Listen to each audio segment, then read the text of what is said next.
Glória a Deus. Livro da Revelação, livro do Apocalipse, capítulo de número 2. Vamos ler a partir do versículo de número 1. Ao anjo da igreja em Éfeso escreve: estas coisas diz aquele que conserva na mão. Amém? Parafraseando este texto, abra sua Bíblia comigo num outro livro da Bíblia. Carta de Paulo aos Efésios, capítulo de número 6 e o versículo de número 13. Glorificado seja o nome de Jesus. Estáis, amém, queridos? Fecha a Bíblia por um momento. Gostaria que você pegasse na mão do seu irmão que está aí do seu lado, e ao pegar na mão dele, apertasse com carinho até ele falar aleluia. Eu quero que você saiba que a mão que você aperta nesta noite é única em todo o universo. Existem 7 bilhões de seres humanos na Terra, mas não tem nenhuma mão igual a esta que você está apertando. Cada ser humano tem uma impressão digital única. Isso significa que Deus não nos fez em série. Somos indivíduos com a graça de Deus dentro de nós. Aperte a mão do seu irmão e diga para ele: você está apertando uma mão original. Diga: não é clone. Isso, é uma mão original. Só quem crê nisso dê um glória a Deus bem alto. Feche os seus olhos mais uma vez, de mãos dadas com seu irmão. Aleluia. Jesus, eu te agradeço pela oração que o meu mestre aqui fez por mim, pastor Gilvan Rodrigues. A oração que vou fazer agora, Pai, ela não vai apagar a oração que o teu servo fez por mim. É só para complementar. É um pedido que eu tenho te feito todas as vezes que prego, e eu não posso deixar de fazer nessa noite. Senhor, enquanto eu prego neste lugar, eu gostaria que os seus olhos observassem ao redor deste ginásio, nesta cidade, e onde houver um demônio maligno que saiu das profundezas para atormentar, eu quero dar a estes demônios 5 segundos para desaparecerem de Camboriú. Porque se não sumirem nos próximos 5 segundos, serão queimados pelo poder da sua glória que vai descer aqui neste lugar. Eu também te faço um segundo pedido e encerro. Se ainda tenho crédito no céu contigo, ó Pai, abre as portas do céu sobre este ginásio agora. E envia do céu para a terra uma comitiva angelical. Uma comitiva, Senhor, de anjos poderosos de fogo. Eu quero os serafins aqui neste lugar, ó Pai. Porque a palavra serafim significa aqueles que ardem em fogo. Eu quero 2 aqui nesta tribuna, um à minha esquerda e outro à minha direita. Quero 2 na entrada daquele ginásio, entre os irmãos que assistem do lado de fora. E 4 anjos de fogo na nave deste ginásio. E onde houver um crente batizado com o Espírito Santo, que ele seja renovado agora.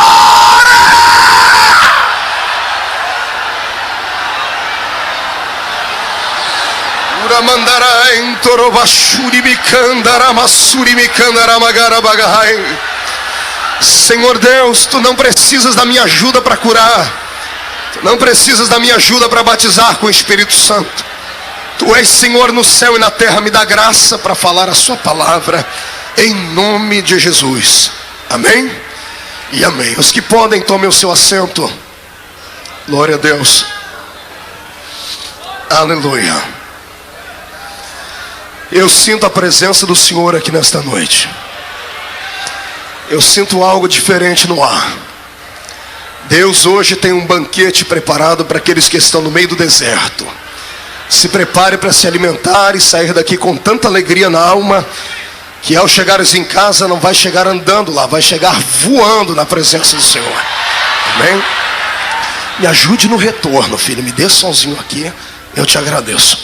Queridos e amados irmãos em Cristo Jesus, nesta oportunidade única e singular de estar pregando aqui no encerramento do 22º encontro missionário dos Gideões da última hora, o Senhor colocou no meu coração, e foi uma briga muito grande, uma palavra muito poderosa. Uma briga por quê? Porque vir pregar numa festa como essa, com tantos príncipes de Deus, a gente que faz parte da nova geração, quando vê os grandes homens do Senhor pregar, a gente treme nas bases, treme as pernas, em respeito à unção e à autoridade que Deus deu a eles. Então a gente sempre procura uma mensagem daquelas que vai impactar, que a gente tenta impressionar com a mensagem. Mas depois que eu ouvi o pastor Gilvan pregar aqui ontem, aquela mensagem tão simples, mas tão carregada de Deus, eu disse: Senhor, eu não tenho que impressionar ninguém, eu tenho que falar a sua palavra e deixar o Senhor me usar daquele jeito que o Senhor me escolheu mesmo. E eu tenho certeza que hoje será um bálsamo sobre o seu coração, amém? Então, por favor, tenha paciência comigo. Hoje você vai ver um outro pastor Marco Feliciano pregar. Hoje eu pedi ao Senhor que não me desse aqui aquele envolvimento lindo com uma mensagem transcendental, com uma visão do exterior do céu, como fez o profeta Ezequiel. Eu pedi ao Senhor que me desse graça para pregar aqui uma mensagem de uma unção interior, com aquela visão que Isaías teve de si mesmo. A mensagem desta noite não é para aqueles que foram abençoados durante todos esses dias, que já saltaram, que já gritaram, que receberam o seu milagre, que foram batizados com o Espírito Santo, que receberam a sua oportunidade para cantar, para orar, para ministrar neste púlpito. Não, o Senhor me mandou hoje pregar para aqueles que daqui a pouco vão estar pegando ônibus, indo embora, vazios, porque não conseguiram o objetivo que vieram aqui buscar.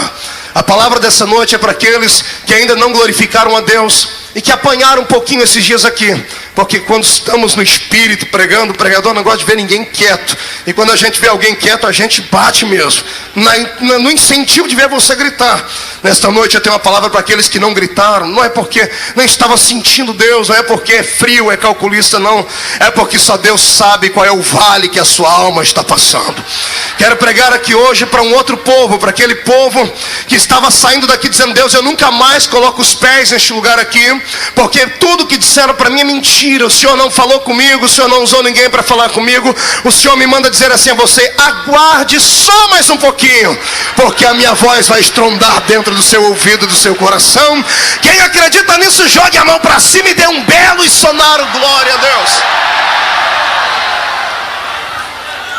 Eu quero pregar hoje sobre o dia da provação. Grita comigo: dia da provação. Mão direita para cima. Pegue no ombro do irmão que está do seu lado, fecha a mão no ombro dele, com carinho tira ele do lugar até ele ficar irritado. Chacoalha ele, chacoalha ele. Diga para ele: tu já foste provado? Não, pergunta para ele: já teve um dia da provação? Diga: não é uma provação, diga: é a provação. Se não foi, se prepare, porque o dia vem. Se está sendo, se prepare, porque vem o azeite. E junta comigo e dê um glória a Deus para o inferno inteiro. Eu tenho 2 textos aqui da Bíblia Sagrada. Em ambos os textos temos um endereço, apenas um endereço: a igreja de Éfeso. Temos o apóstolo Paulo escrevendo aos Efésios, e temos o próprio Cristo mandando João escrever aos Efésios. Parece que eu ouço o eco da voz de Jesus na empolgação de Paulo, e ouço o sentimento de Paulo na palavra de Jesus no texto e nos textos que aqui lê. Quando Jesus usa João para falar aos Efésios, ele diz que ele tem visto os momentos de provações que eles têm passado, e tem visto que eles não têm parado, não têm entrado no momento de depressão espiritual. Eles têm passado pela prova de cabeça erguida. E quando eu ouço Paulo escrevendo aos Efésios no capítulo 6, verso 13, eu ouço ele falar deste dia horrível, deste dia fatídico, deste dia tétrico, deste dia maldito, que nenhum de nós gostaria que ele existisse, que nenhum de nós gostaríamos de por ele passar, que nenhum de nós gostaríamos de nos lembrar dele. Mas a mensagem desta noite é para curar a sua alma, e às vezes para curar uma cicatriz precisamos arrancar aquela casquinha fina, porque ela não cicatrizou ainda. Vai cicatrizar nessa noite com o poder da graça de Deus sobre a sua existência. Eu fico aqui tentando entender o que é que Paulo e o que é que Jesus estava vendo sobre a igreja de Éfeso.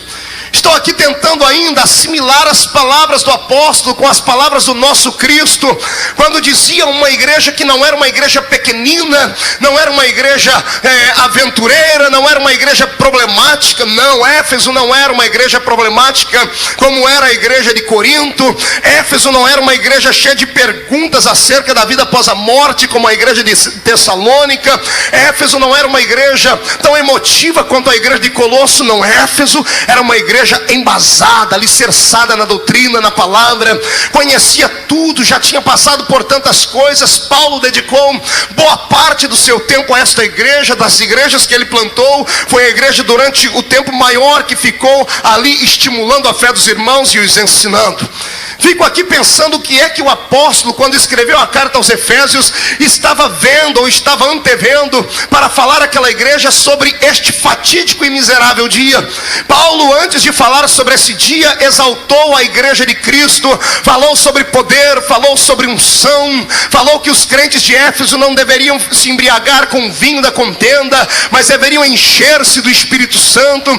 Havia falado a eles coisas profundas, coisas ímpares, e quando ele vai terminando o seu livro, quando ele chega no capítulo 6, parece que explode diante dos olhos dele uma visão transcendental, uma visão metafísica que não pode ser dada a homem, uma visão profética. Parece que eu vejo o Senhor colocando nos olhos dele uma luneta, e ele enxerga à distância o que é que aconteceria com aquela igreja dias mais tarde, dias depois, após a sua morte. O mesmo Senhor Jesus, antevendo também, olhou para a igreja e disse assim: vocês têm sido provados, e provações virão muito mais aí. É por isso que a fé de vocês tem esmorecido, é por isso que o primeiro amor tem sido arrancado de dentro do peito, porque a prova não é fácil. Quando ela vem e nos deixa a flor da pele. Só entende de prova quem já foi provado, só entende de luta quem está passando por uma, só entende de lágrimas quem já chorou bastante na presença de Deus. Só se lembra quem apanhou. Quem bate jamais lembra, mas quem apanhou nunca esquece. Por isso eu quero que você agora me empreste o seu coração, porque nós vamos entrar aqui numa revelação que talvez não vai trazer muita alegria ao seu coração. O Senhor vai lhe fazer relembrar coisas da sua vida. Não é uma mensagem apenas melancólica, é uma mensagem profética para minha alma e para a sua alma. Quando eu ouço aqui o apóstolo falando à igreja que eles iriam passar por um dia mau, eu começo a entender que era um dia de tribulação, que era um dia de dificuldade, que era um dia de provação. Seriam os dias em que aquela igreja seria queimada a fogo, seria destruída, os membros dela seriam arrastados pelas ruas, seriam colocados como palhaços, como espectadores diante das arenas, seriam ali vilipendiados, trucidados, cortados pelo meio, esfoliados vivos. O apóstolo antevia os dias de tribulação que estava vindo sobre a igreja, e ele deu a ela um conselho: estejais preparados para este dia. Quando eu ouço essa palavra, o meu coração treme, porque penso eu aqui que este dia não é o dia que todos nós esperamos por ele, não é o dia que nós colocamos na nossa agenda. Todos nós temos uma agenda, e eu tenho certeza que nenhum de nós reserva para a nossa agenda o dia da maldade, o dia em que nós seremos perseguidos, jogados debaixo de uma cama, entristecidos de tanto chorar. Nós não damos espaço na nossa vida para as lutas. Como pregador pentecostal que prego há 8 anos por misericórdia de Deus, vindo de uma escola onde aprendi que a igreja deve ser despedida do culto cheia de graça, cheia de poder. O crente não pode sair do culto com vontade de desviar, ele tem que sair com vontade de voltar para o culto. Os meus mestres me ensinaram assim. Todas as vezes que assisti os pregadores que aqui estão pregar, sempre os vi assim. A mensagem, a decolagem pode ser com dificuldade, talvez a altitude de cruzeiro também pode ter dificuldade, mas quando ela aterrissa, ela é perfeita, porque os crentes têm que sair do culto alegres e abençoados.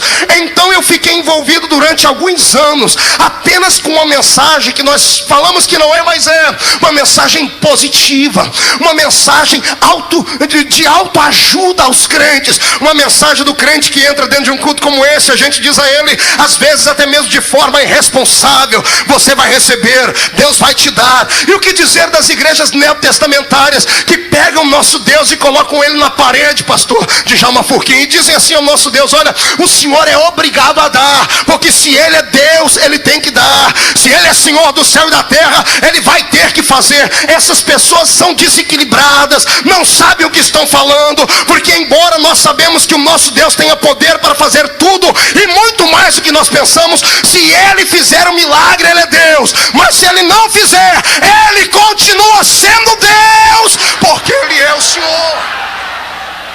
Aleluia. Um dia desse eu liguei o rádio e ouvi um pregador pregar dessas igrejas que existem por aí, dizendo assim, perguntando aos ouvintes que entravam no ar: você está na guerra ou você está na paz? E o cidadão disse: eu estou na paz. Ele disse: não, irmão, você tem que estar na guerra. Crente que está na paz, não sei o que tem, não sei o que tem. Aí o irmãozinho gritou lá no ar: não, mas é que eu sou assembleiano e na minha igreja ensino que paz é quem está na bonança, quem está na guerra é só quem está atribulado. Mas o pastor tentou embutir na cabeça dele que crente tem que estar na guerra. Eu quero lhe dizer uma coisa: nós estamos batalhando uma guerra sim, mas há uma paz no nosso coração, porque nós sabemos que esta guerra já está vencida, sabemos que a vitória já é nossa. Quem faz parte da guerra vencida, que já tem a vitória na mão, levante a mão para cima e dê glória a Deus. Deixa eu ver. Venha comigo, venha tentar entender que dia é esse. Que dia é esse que eu chamo de dia da aprovação, embasado em Apocalipse 2? E que dia é esse que o apóstolo Paulo chama de dia mau?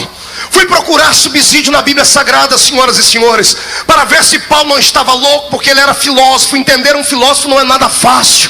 Fui para o Velho Testamento e descobri que no Velho Testamento alguém escreveu sobre esses dias também. Um cidadão diferente, abençoado, abastado, rico e muito sábio.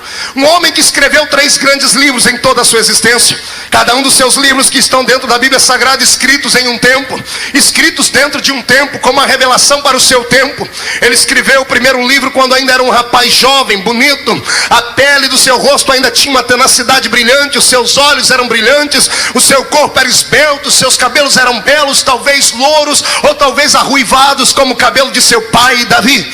Estou falando de Salomão. E quando Salomão escreve o seu primeiro livro, ele escreve o livro de Cantares. Quem lê o livro de Cantares entende do que fala. Era um livro empolgante, é uma carta de amor. Quem escreveu aquele livro com tanta beleza poética só podia ser um coração apaixonado. Salomão, ao escrever este livro, ele não era um homem de meia idade, era um jovem empolgado com a beleza feminina. Dado a sua estatura de rei, pensava ele que podia ter tudo o que queria, e ele teve em sua existência 700 mulheres e 300 concubinas, mas por uma ele se apaixonou de uma forma diferente. Era esta sunamita, uma menina do interior do seu país, que havia vindo de outro país, com a cor da sua pele diferente. No meio do livro de Cantares nós lemos que ele chama a sunamita de Meilená. A palavra Meilená é negra como um carvão.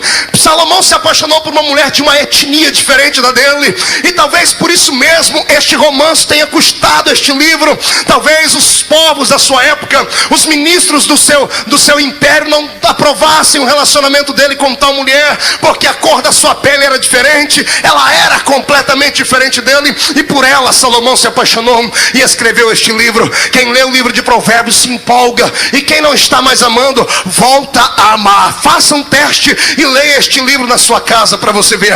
Mas o tempo não para, e o relógio do tempo foi forçando Salomão a amadurecer. A vida faz isso com a gente, a vida faz a gente amadurecer. Se você pregar uma fita do pastor Marco pregando aqui há 6 anos atrás, e ver ele pregando hoje, vai dizer assim: o que foi que aconteceu? Será que ele deixou de ser corajoso? Será que ele deixou de perder o rumo daquela mensagem? Não é nada disso. É que o tempo vai fazendo a gente amadurecer.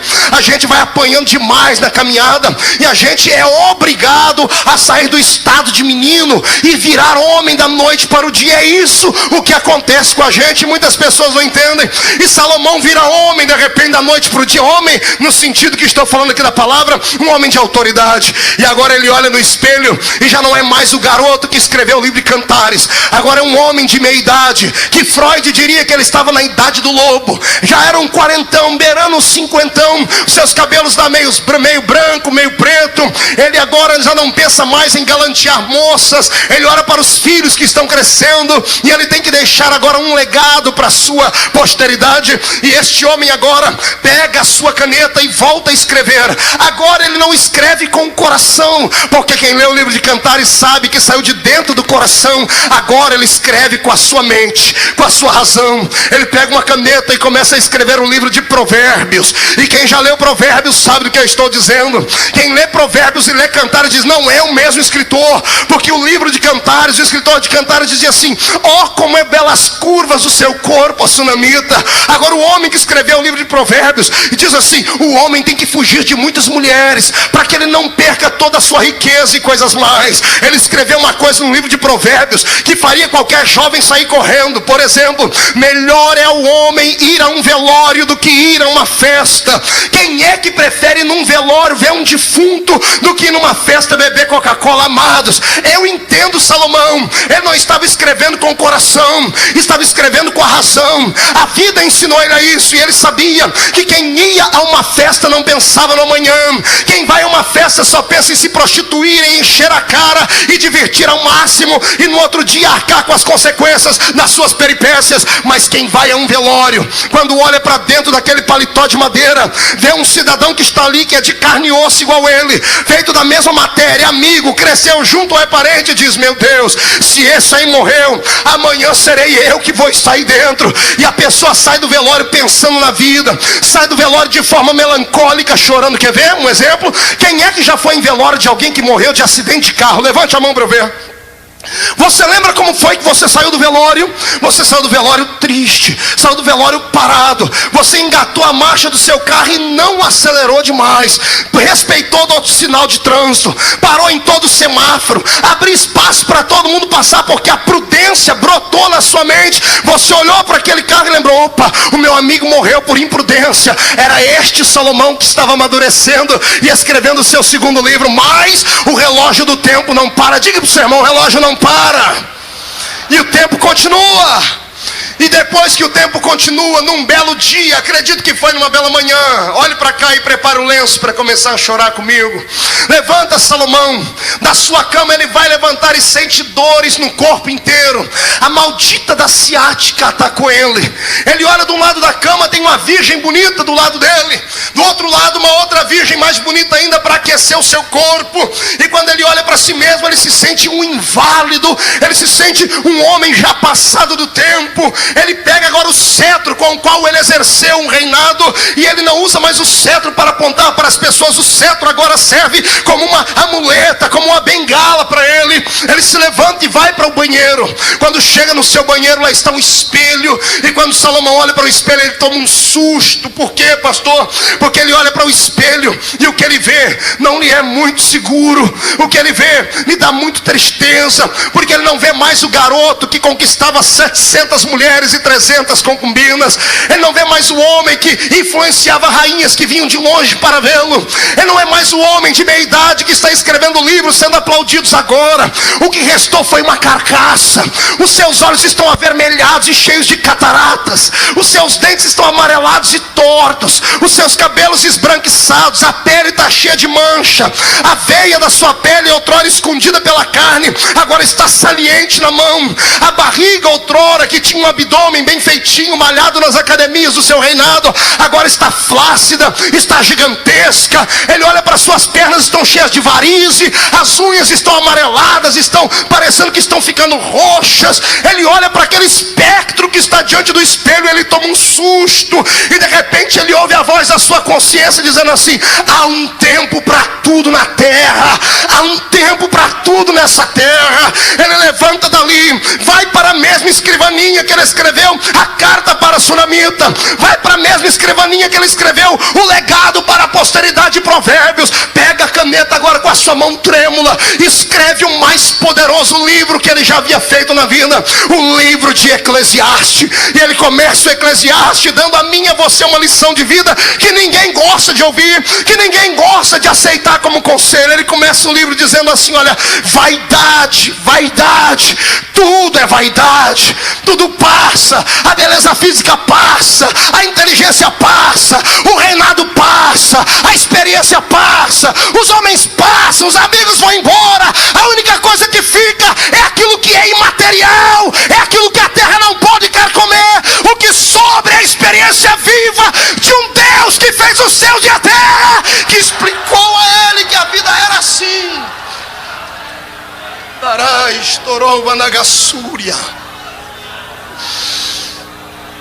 Muitas vezes olhamos alguns obreiros no púlpito que já são velhos, já estão com a idade avançada. E às vezes eu já pequei muito nisso. Olhar para trás e falar assim: irmão, abre a boca, grita, faz alguma coisa, esboça alguma reação, sua geladeira humana. E não é assim. O tempo chegou. Foi embora o vigor.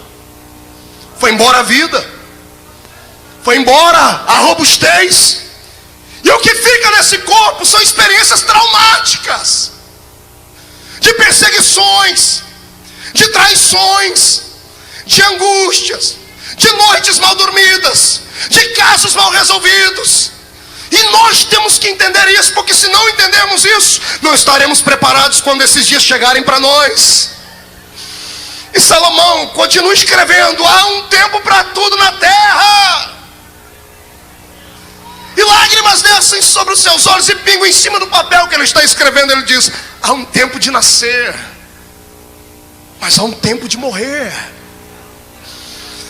Há um tempo de plantar, mas há um tempo de arrancar tudo que se plantou. O coração dele está acelerado. Ele sabe que está faltando pouco tempo para ele dormir no Senhor. E ele pega e escreve o versículo mais lindo do livro, Eclesiastes 12:1. Lembra-te do teu Criador nos dias da tua, antes que venham os... Olha os maus dias aí. Que dia é esse? Está preparado? Vem comigo. O dia da aprovação. O dia mau é aquele dia, senhorita, que a senhora se casou, contraiu núpcias com este rapaz bonito que hoje é seu esposo, e cheio de sonhos, cheio de vida, começaste a plantar para depois colher. Arrumou um método contraceptivo para que uma gravidez não bloqueasse os seus sonhos na escola, para que não bloqueasse os seus sonhos como empresário, para que não bloqueasse o seu sonho de ter antes uma casa própria, para que não bloqueasse o seu sonho de ter um carro, e de repente o Senhor lhe abençoou, veio a casa financiada, veio o carro, e agora sentou com o marido e disse assim: agora é hora de termos um bebê. Lindo. Aí vem o dia mau. O dia mau é aquele que você tentou ter um bebê, engravidou, ou tentou engravidar, mas não havia semente viva dentro de você. Não tinha como gerar um filho. Meses se passaram, anos. Foi ao médico, o médico disse: olha, eu tenho uma notícia triste para lhe dar. Você nunca vai poder gerar um filho, porque você é estéril. Você jamais vai poder ter a alegria de ter um bebezinho no qual dizer: esse é meu. E aí você voltou para casa. Aí aconteceu o seu dia de provação, porque você é crente, porque você vai para uma igreja onde prega-se o milagre, porque você vai para uma igreja e ouve todo dia alguém dizer: vai acontecer. E acontece na vida do A, acontece na vida do B, e não acontece na sua vida. E você vem para um culto como esse, e está todo mundo dando glória a Deus. Você se tranca aí dentro dizendo assim: Deus, nem consegue prestar atenção na mensagem. Fica com a mão na barriga dizendo: não, vai acontecer alguma coisa, vai queimar aqui dentro, alguém vai dar um chute, eu vou sentir porque Deus vai me dar, vai me dar. E você entrou aqui desse jeito, e hoje é o último dia da festa, e você não sentiu nada, não sentiu um arrepio no corpo, não sentiu um calor pelos pés. O diabo sentou do seu lado e disse: Deus não vai te dar.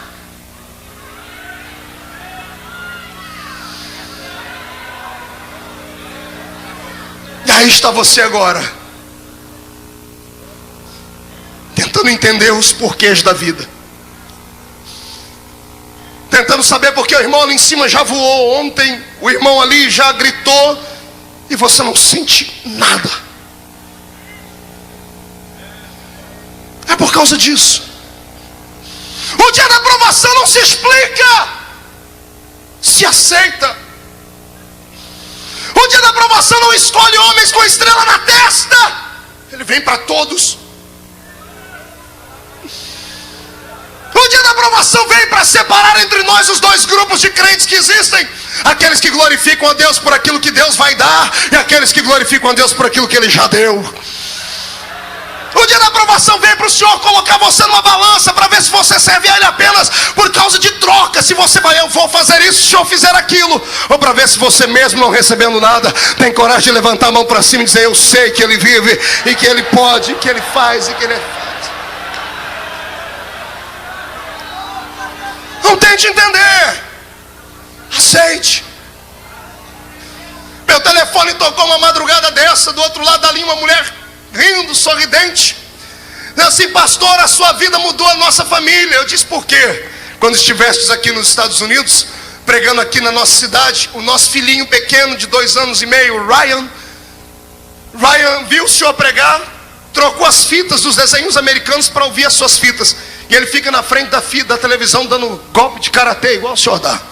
E eu fiquei feliz quando vi isso. Ela disse, ele fez a gente comprar um suspensório. Glória a Deus por isso, eu fiquei feliz também. Terminou aquela telefonema, desliguei, a minha alma ficou cheia, eu fiquei vaidoso. 3 meses depois, liga do mesmo lugar, o mesmo país, a mesma mulher. Só que agora ela não está rindo, ela está gritando do outro lado, era de madrugada. Gritando, pastora! Eu falei, por quê? Quem é que está falando? Eu falei, é Núria. Eu falei, o que foi, Núria? Pastor, eu estou dentro do hospital. Eu estou de frente com a porta do necrotério. Eu estou vendo pela janelinha de vidro o meu Ryan deitado numa cama, uma rampa fria. Pastor, Ryan teve um pequeno probleminha de respiração. Trouxe ele para fazer uma inalação e ele morreu. Tentaram ressuscitar ele, deram 26 choques no peito dele e ele não voltou. E o médico me abraçou e disse assim, filha, Deus sabe todas as coisas. E eu estou ligando para o senhor, porque naquele dia que eu liguei, eu achei que Deus ia fazer do meu filho um pregador. Eu achei que um dia ele ia estar pregando nos Gideões como o senhor. Mas o meu Ryan está deitado ali, pastor, me dá uma explicação, ora para Deus ressuscitar ele. Você pensa que eu não orei? Pensa que eu não dobrei meu joelho de madrugada, peguei o telefone, eu gritei. Eu pedi, eu orei. Sabe como é que o senhor me respondeu?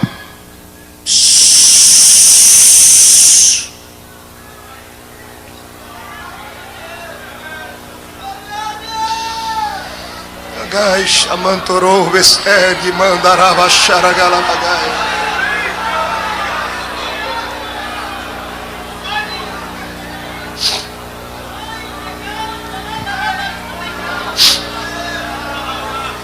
Explicar. Um amigo meu do interior de São Paulo, moço que era gerente de banco, do Banco Bradesco, tinha uma vida abençoada, cheia do Senhor. Ele pegou e saiu para ser missionário lá no Chile. Foi através de uma missão brasileira.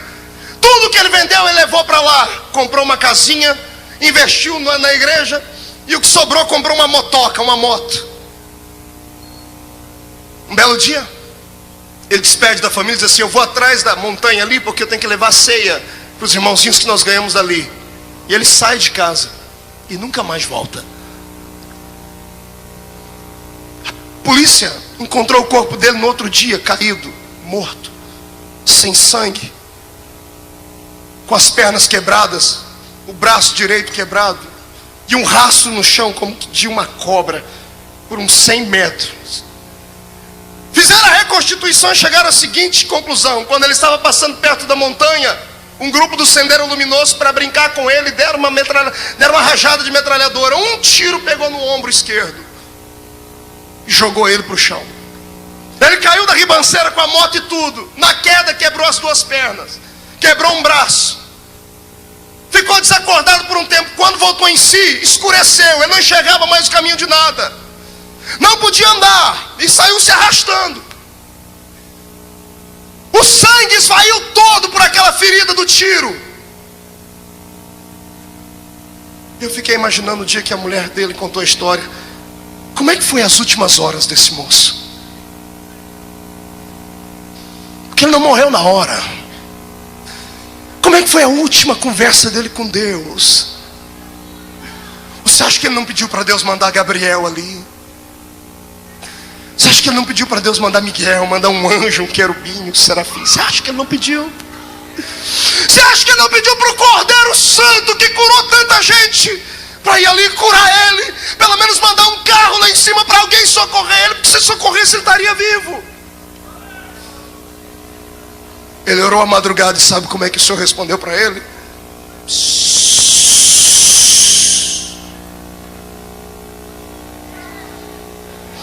Incline a sua cabeça.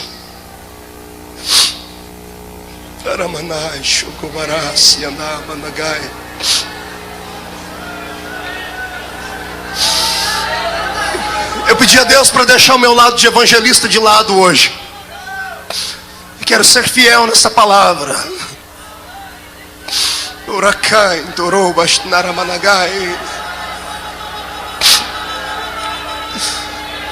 No outro dia, quando a notícia chega em casa, a mulher dele me contou aqui no Brasil um dia desse.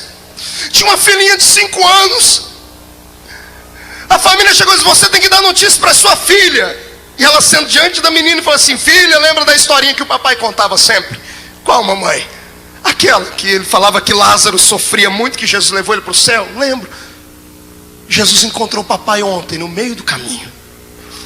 E Jesus viu o papai sofrendo e disse assim: chega de viver aí, vem viver comigo aqui no céu. A menininha levantou a cabeça e disse: papai morreu, mamãe? Morreu. Ela abaixou a cabeça. Ela disse: quando ela levantou tinha lágrima pelos olhos. Ela disse: mamãe, quem vai brincar comigo de cavalinho agora? Quem vai me colocar nos ombros e brincar comigo todo dia de tarde? Quem vai me contar as historinhas da Bíblia? Essa mulher disse que ela queria encontrar um buraco e pular dentro, porque ela invocou toda a autoridade, toda a unção, toda a graça, toda a glória, e os céus não responderam a oração dela. É aqui que eu quero que você entenda que ser crente não é só pular e gritar. Ser crente não é só receber o vento do Senhor, andar com o pé só, batalhar. Ser crente é sofrer.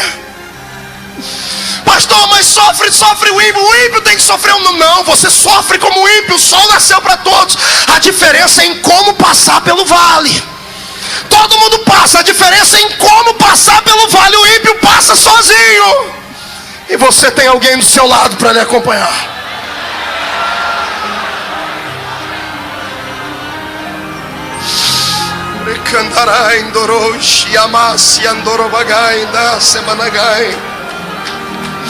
O seu dia da aprovação, querido, foi o dia em que tu acordaste de manhãzinha, deu um beijo na esposa, foi lá no berço, deu um beijo naquela criança especial.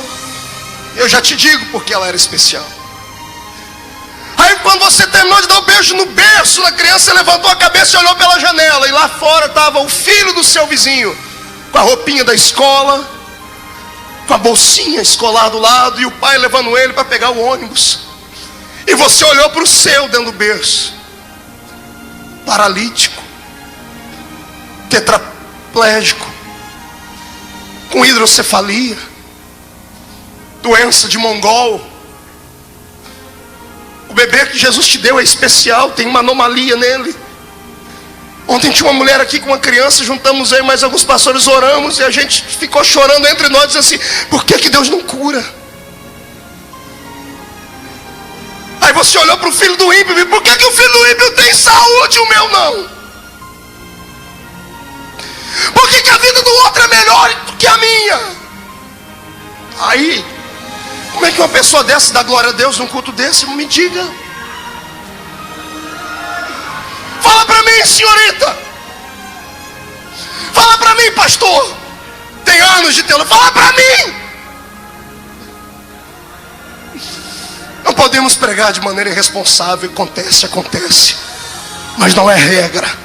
Nem todo mundo que está no nosso meio vai receber o seu milagre.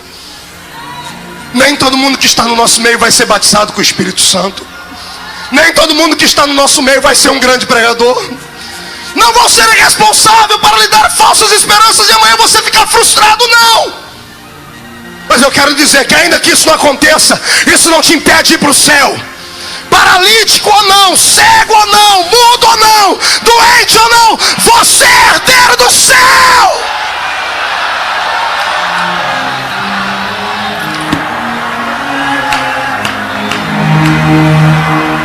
Ramashene Kobarasuri Mikandarai.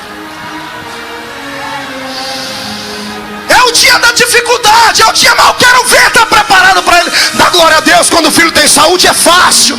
Dá glória a Deus quando o carro tem combustível, é fácil. Exaltar Jesus quando tem dinheiro no bolso para voltar para casa. Afinal de contas, o congresso dos Gideões para alguns é mais umas férias forçadas que todo crente tira. É fácil. Quero ver, da glória a Deus quando você está dentro de um buraco, quando o teto desabou diante de você. Quero ver, da glória a Deus quando o buraco está na sua frente. Quero ver, da glória a Deus no vale.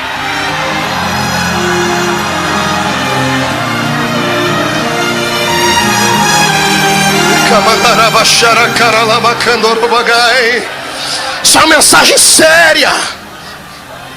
É uma mensagem para os nossos dias.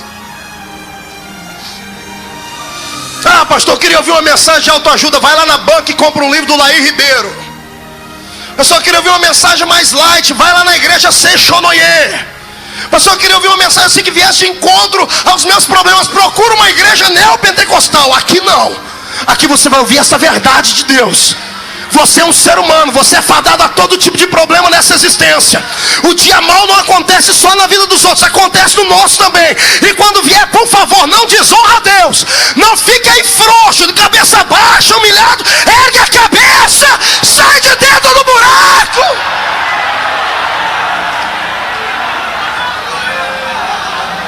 Abaixar a candorobanai.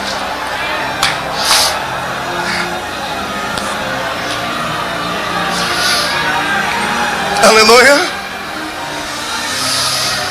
O dia mau, viúvo, para você foi aquele dia que você acordou, não de dia, no meio da noite, bateu a mão do lado da cama procurando ele ou ela e já não estava mais lá.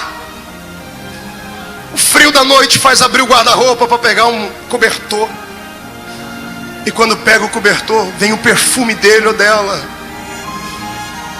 E na calada da noite, sozinho, sem um pastor para orar por você, sem ninguém, tu sente saudade dele, dela. Dobra o joelhinho na beira da cama e fala assim: papai do céu, por que o senhor levou ele? Por que o senhor não me levou também? Foi embora a alegria, a paz, acabou o sono. Você terminou a noite no canto da parede, chorando, dizendo: eu não quero viver mais aqui. Porque todo mundo tem alguém para ficar e eu não. É aquele dia, senhorita, essas irmãs, esses rapazes que estão na igreja, que tem 30, 40, 45 anos, não conseguem se casar. Nós ficamos fazendo chacota deles, chamando eles de titio, titia. Você não sabe, mas eu vou lhe dizer, a solidão é um demônio. A solidão é um demônio que atormenta. Ela rasga o ser humano, ela tira a paz, ela tira a alegria, ela tira a estrutura. E o diabo diz para você: você não conseguiu porque você é feio, é isso, é aquilo. Jogou um complexo de inferioridade tão grande dentro de você que você não consegue se achar bonito quando olha no espelho. Eu venho hoje em nome de Jesus Cristo dizer uma coisa: o Espírito do Senhor vai fazer algo pela tua vida, mas você tem que esperar.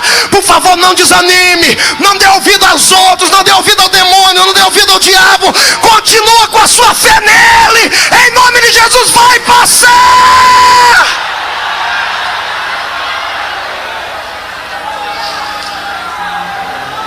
Manachara Managai. Aleluia. Ó dia, tu acorda de manhãzinha, vai na frente do banheiro, lá dentro do espelho, no banheiro, ninguém está vendo, todo mundo faz micagem na frente do espelho. A moça ensaia um novo penteado, o rapaz levanta os braços, os bíceps, para ver se ele está musculoso, igual Arnold Schwarzenegger. Todo mundo vira cantor dentro do banheiro. Estragaram o hino da Cassiane lá dentro. Mas lá é o seu reduto, é o seu reino. Até olhar para o espelho. Porque quando olhou no espelho, encontrou uma mancha, um caroço que não estava ali. Ou se estava, você nunca percebeu. E era melhor não ter percebido, não era? Você olhou, lembrou da propaganda da televisão: tem que se precaver, câncer, isso, aquilo. Você diz: não, na minha vida não. Aí você usa as palavras de efeito das igrejas do século 21. Está amarrado. Eu rejeito. Eu não aceito. E colocou a roupa e disse essas palavras como se elas fossem palavras mágicas. Esqueceu. Até no outro dia, quando foi tomar banho de novo, quando tirou a roupa, lá estava mancha de novo. 3 dias depois você foi procurar um médico. Aí chegou lá no médico da família, pediu uma biópsia, mandou você não se preocupar. 7 dias depois te chama para uma reunião, você vai lá. Nisso você já ligou para o Brasil inteiro, para todos os profetas que você conhece.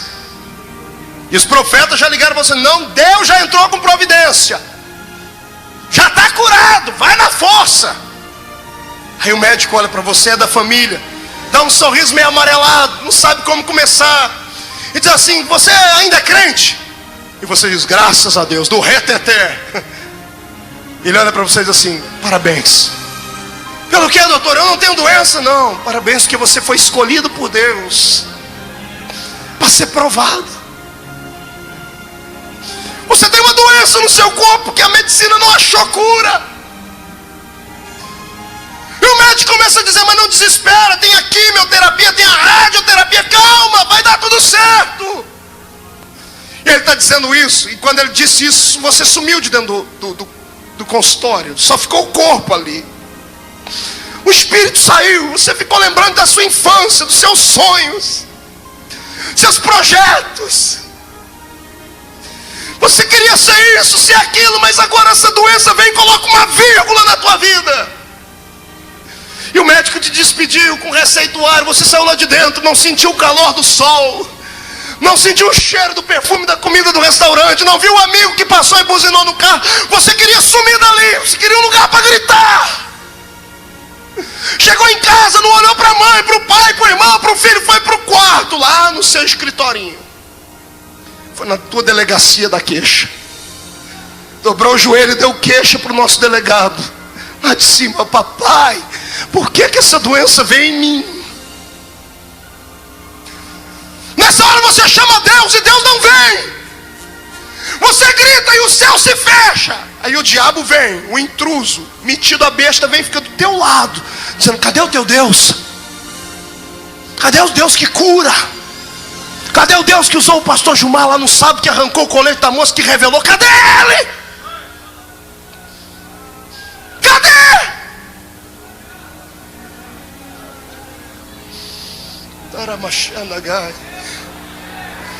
Pior não é isso. Aí você começa a procurar os seus pecados escondidos dentro da cabeça. Não, deve ser porque eu pequei aquele dia. Você começa a pedir perdão de todo pecado que existe, que você lembra, que você não lembra, até pecado que você nem fez. Você ora igual Davi: Senhor, expurga até aqueles que eu já esqueci deles. Quer ficar livre, limpo? Levanta dali, não tem coragem para conversar com ninguém, vem para um culto como esse, está aí com o cabelo caindo, está aí com o seio inchado, está purulando por dentro. E a gente fica falando: dá glória a Deus, irmão. E você tenta, mas quando você vai dar glória, dói tudo. E você está vindo para casa dizendo assim: Deus não me ouviu, Deus não me viu, Deus não lembrou de mim. Não, Ele lembrou sim. Ele mandou dizer para você: calma. Na vida do crente, o que não acontece amando de Deus, acontece com a permissão dele. Calma. O diabo não pode tocar em você, a não ser que Deus deixe. Deus só deixa o diabo tocar quando ele sabe que você vai vencer ele. Calma, vai passar. Eu profetizo que é só um dia de tribulação. Calma, não desespera, não troca Jesus, não larga a cruz. Tenta aí do nada, arranca a força, arruma a força onde não tem. Tenta levantar a mão para cima, tenta chorar, tenta fazer alguma coisa, mas não desespera. Pelo amor de Deus, não desespera.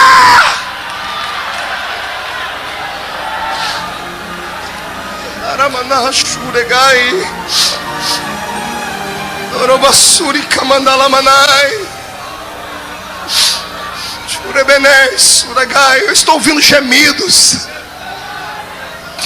gemido dos anônimos que estão no meio desses milhares que vêm aqui, por aqueles que ouvem através das rádios, da Rádio Melodia de São Paulo, que está transmitindo também, daqueles que ouvem pela internet, que está aí no Japão, não sei aonde, está aí morrendo, definhando. E o diabo diz que não há jeito. Eu tenho uma palavra diferente: você está sendo provado. Deus só prova quem Ele quer provar.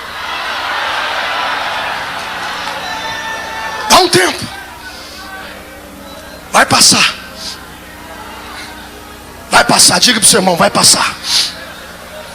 Não, não, levante a mão, faz melhor. Faz melhor, levante a mão, faz um carinho nas costas dele. Diga para ele, vai passar. Diga, vai passar.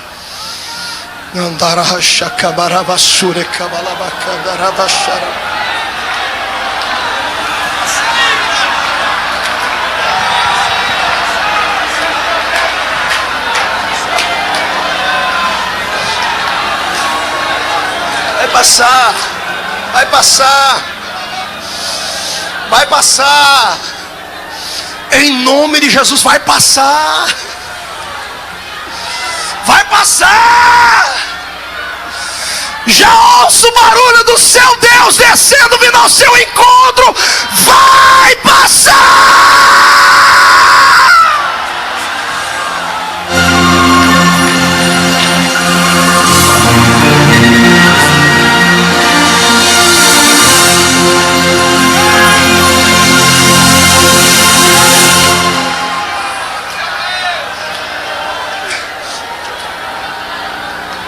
Aleluia. O dia. Pastor, e o meu dia o senhor não vai falar? Vou falar agora. Qual era a cor do quartinho que você estava pintando em casa? Azul ou rosa?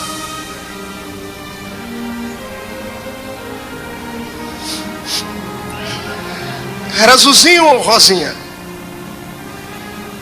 Era uma cantora ou um profeta que você havia profetizado para o ventre da sua esposa? Vai nascer. Aí quando a barriga já estava grande, você já tinha se familiarizado, conversado com ele já tinha dado um chutinho na barriga. Alguém lá em cima do céu, sem perguntar para a gente, sem mandar um e-mail avisando, sem telefonar, acha por bem que o bebê não pode nascer.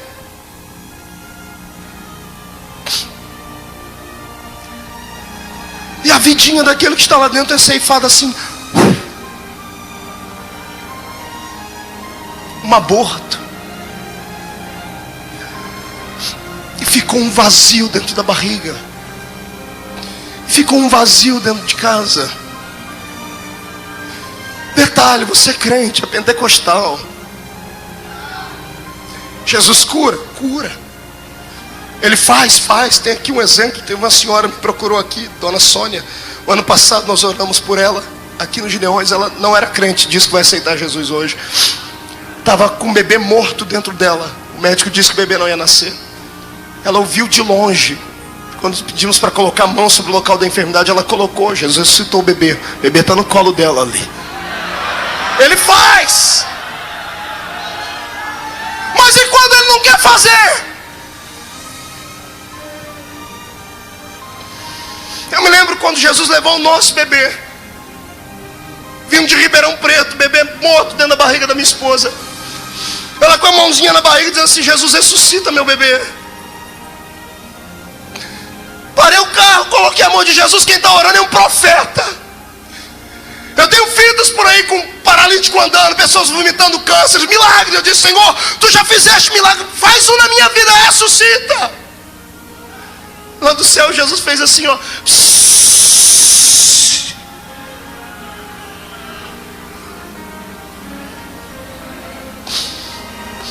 Quem é que explica? Não dá para explicar. É o dia da aprovação. É o seu dia. É o seu dia, cantor, que veio para cá, gastou tudo que tinha, não conseguiu cantar aqui.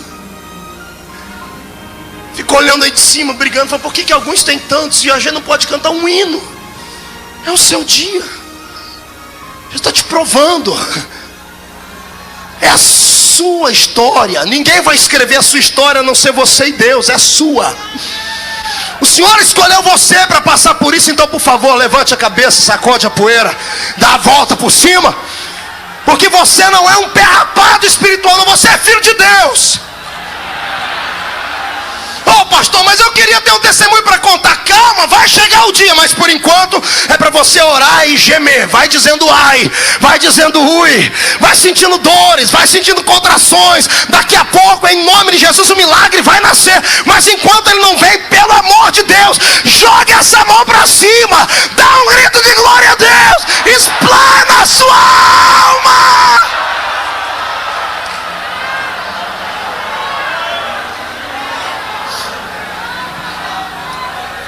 É, pequenino, Jesus se lembrou de você sim.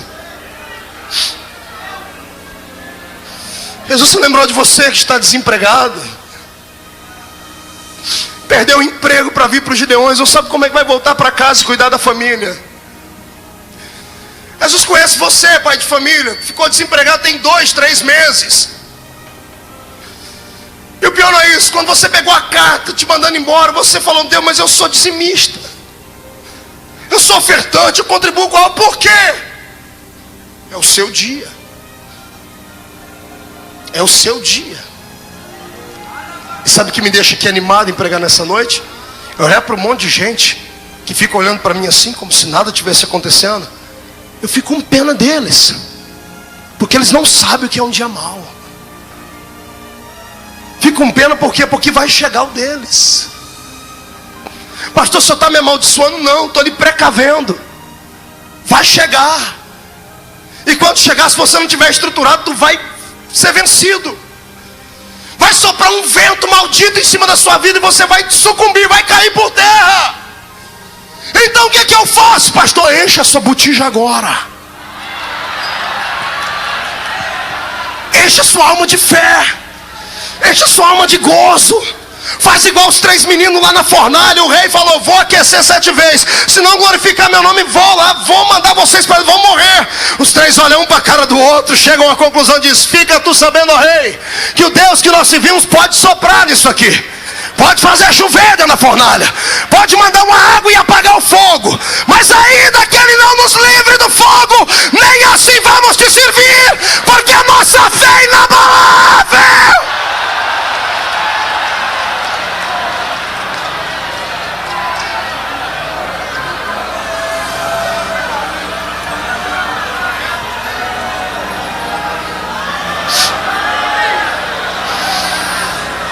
Dar glória a Deus aqui agora não é fácil não. Falar em língua estranha agora não dá, a voz está embargada. Pastor, eu estou chorando, eu sei. Chora, melhor rasgar a alma aqui agora, porque quando sair daqui não vai ter demônio nenhum capaz de lhe acusar mais. Nenhum demônio vai poder debochar da sua cara. Eu profetizo a falência desses demônios. Vai! Anaragaçu daqui a mantorobagai te quer que mantrova lavassuria abia nagas. Eita Deus! Você não é o único. Você não é o único que sofre. Você não é o único que foi traído. Você não é o único que beijou a lona. Você não é o único. Todo mundo tem seu vale. E o vale vem para te aperfeiçoar. É. Geme mesmo, irmã. Grita e deixa ela gemer. Você não sabe o que é que ela está sentindo. Deixe ela.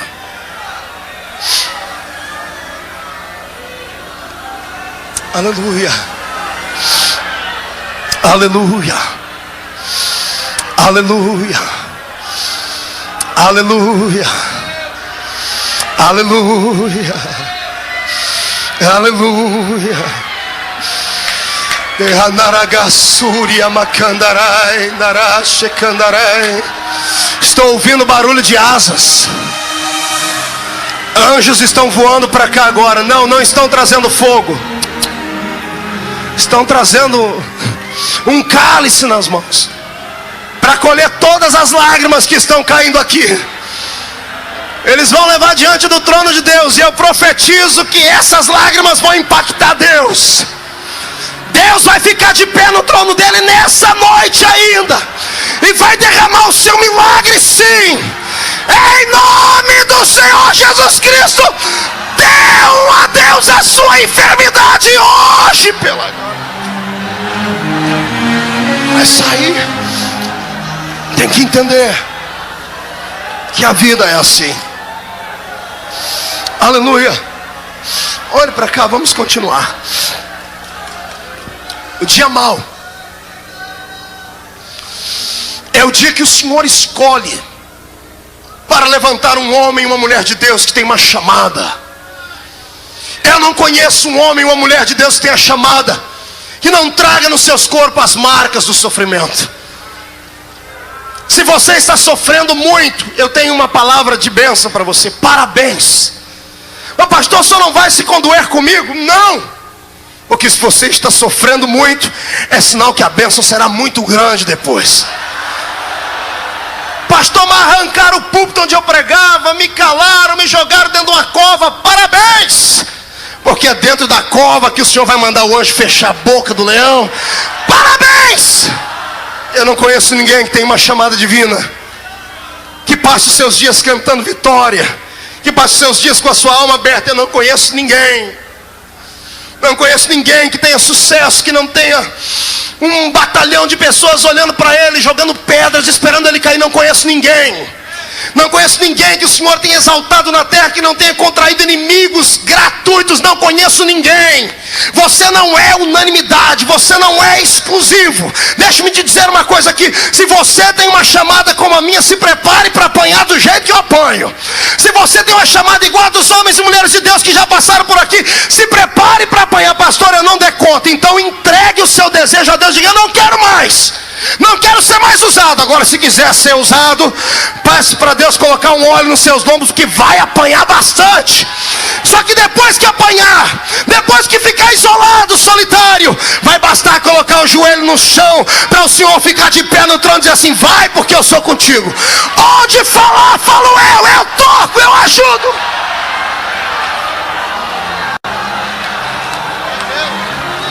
Meu Deus. Tem um homem chamado Mefibosete na Bíblia. 2 Samuel 4:4. Leia depois na sua casa. Oh, vida desgraçada teve esse menino. O avô foi rejeitado por Deus. O pai morreu na mão dos inimigos.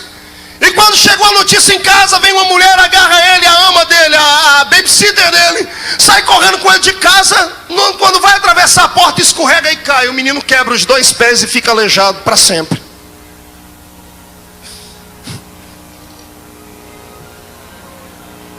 É uma história que acontece. Eu olho daqui de cima e fico imaginando onde é que estão os Mefibosetes.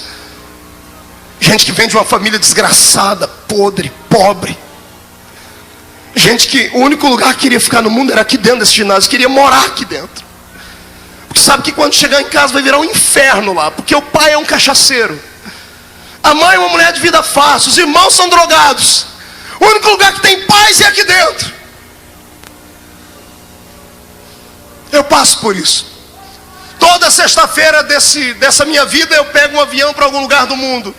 Toda sexta-feira, quando eu estou pregando no púlpito e vou para o hotel, eu dobro o joelho e oro pela minha mãe.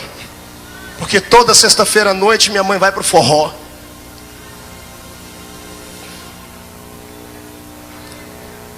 É a realidade. Jesus salva todo mundo por onde eu passo.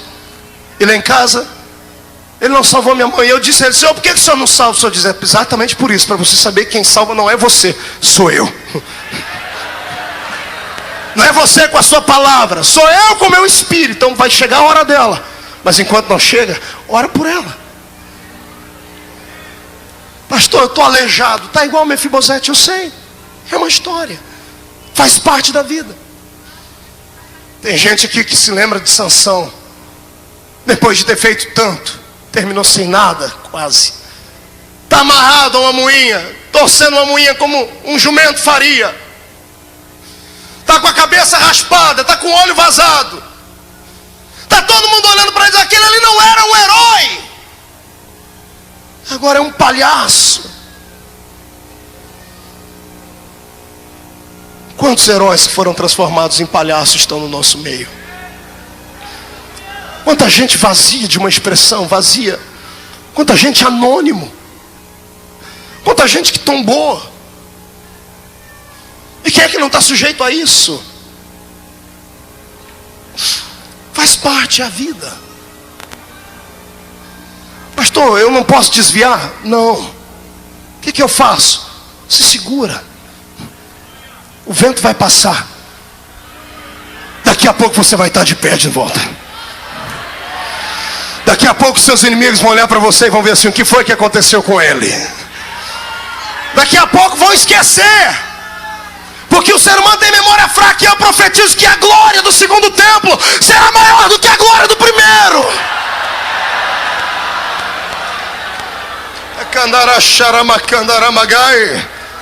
É só o dia da provação. Comece a debochar do diabo hoje. Comece a rir do espírito que diz para você: não há paz, não há esperança. Debocha dele, porque nessa noite está caindo a máscara dele. Esta é a noite que o Senhor escolheu para lhe abençoar.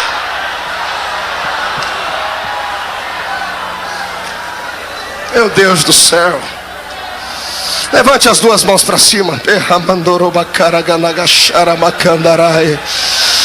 Levante as duas mãos para cima quem está tendo um dia mau, quem está passando por um dia de dificuldade. Levante as duas mãos para cima quem está sendo provado. Porque como profeta de Deus agora, eu digo assim em nome do Senhor Jesus: onde houver uma mão levantada para cima, esta mão é dona de um corpo que está sofrendo, sendo maculado, sendo extirpado, sendo estripado. Eu profetizo que vem um bálsamo de Gileade sobre eles agora, que vem uma unção que conforta e que consola. E onde houver alguém sentindo dores de morte, que receba o toque do Espírito Santo até começar a adorar. Agora, agora, agora, agora.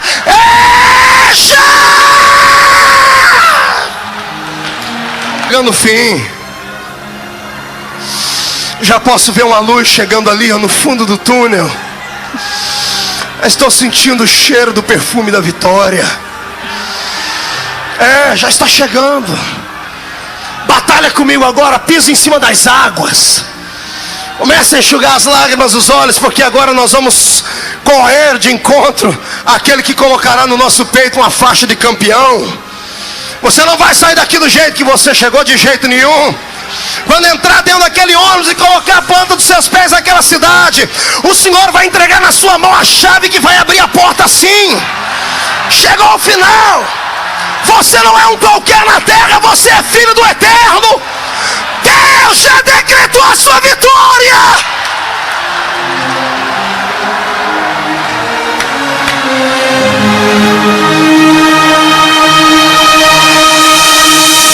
É só um dia mau. Ouviu, querido pastor? Pastora, missionário? É só um dia mau, pastor Gilmar. Vai passar. Eu acredito que vai passar. Eu profetizo em nome de Jesus que vai passar. Eu sinto que ele já está passando. Já sinto que o Senhor vai lhe dar uma unção de graça tão grande daqui a pouco, que esse lugar aí vai ficar pequeno onde você está. Eu profetizo em nome de Jesus Cristo que você vai agarrar o diabo pelo chifre hoje, vai esfregar o focinho dele no chão e vai voltar para sua casa dando gritos de glória, porque o Senhor te vocacionou para a vitória.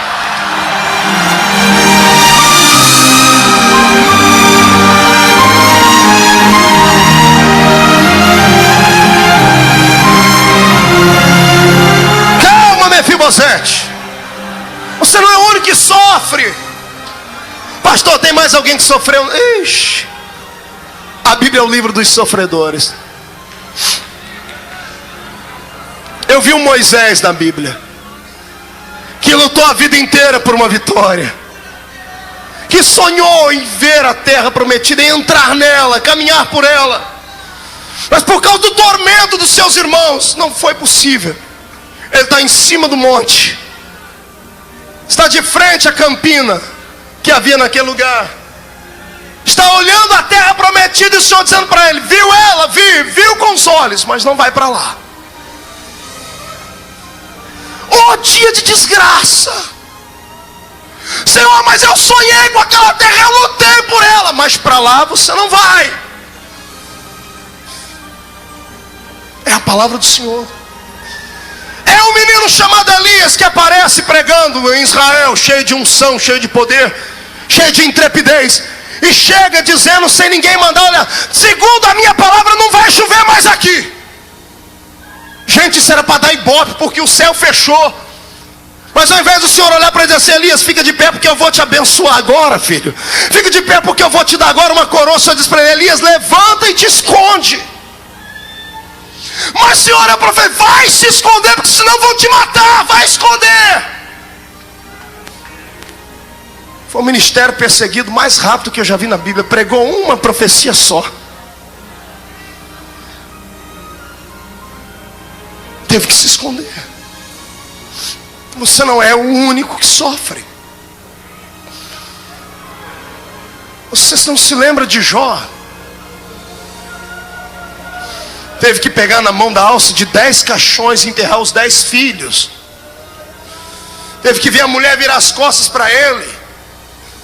Teve que pegar um caco de telha e coçar a sua ferida. Não podia chorar porque as pálpebras estavam carcomidas da doença. Não podia conversar com ninguém porque parecia um cadáver vivo, féretro, fedendo. Era um dia de dificuldade, era o dia da aprovação. Mas o dia da aprovação, ele dura só um tempo. É um tempo e passa. E quem vence a aprovação, daqui a pouco encontra o dia da vitória ali na frente, ó. Está preparado para dar glória a Deus agora? Olha para o irmão e diga: agora limpa as lágrimas. Era isso que eu queria ver você chorar. Queria ver o Espírito Santo trazer você de volta à sensibilidade. É claro que alguns não têm sensibilidade para entender esse tipo de mensagem. Querem grito, querem pulos. Deixa eles para lá. Eu falei que ia pregar para quem não havia recebido nada ainda. Então é para você. Se eu fosse você, eu sim dava glória a Deus, chutava a boca de Satanás, e ninguém tem nada a ver com isso.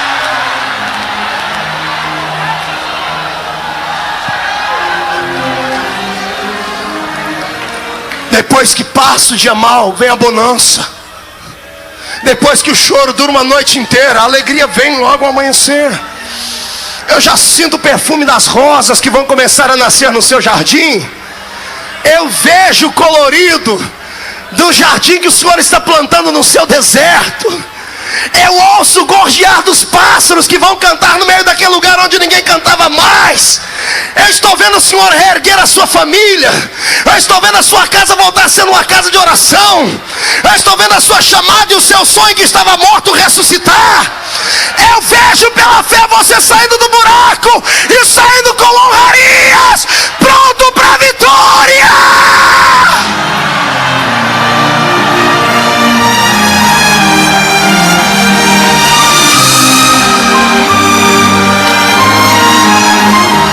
Mefibosete ficou aleijado, o avô foi rejeitado, o pai foi morto, teve que fugir, teve que se esconder. E um belo dia lá na frente, o rei Davi está sentado no trono dele, vê que está tudo uma bênção, em paz, em bonança, e ele se lembra do seu velho amigo Jonatas.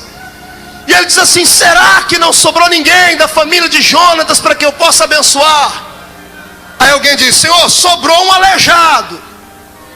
Como é? Sobrou um aleijado, filho de Jonatas. Os pés dele não funcionam, está lá, torto. Senhor, a praga foi grande, porque além do avô ser rejeitado, do pai morto, o neto ficou aleijado. Só de traga o aleijado aqui. E lá vem o aleijado, não sei andando de que jeito, pé torto, tudo quebrado. Chega diante do rei, ele se dobra, e o rei diz assim: Mefibosete. Ele diz assim: fala que o teu servo ouve, rei. Eis-me aqui. Mefibosete: sim, senhor. Tudo quanto foi do teu avô e do teu pai, tudo que lhe foi roubado, ele foi tirado, eu lhe devolvo hoje, eu te restituo.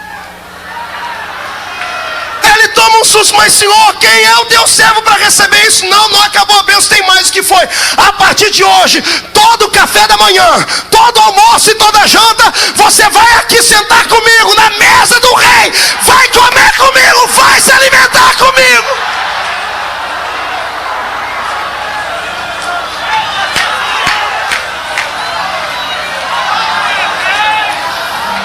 Se prepara aí, irmão. Estava aleijado, se prepara, porque hoje vai sentar com o rei. Vai sentar com ele. Todo mundo que riu da tudo teu aleijume vai ter que olhar e vai ter que ficar com inveja mesmo.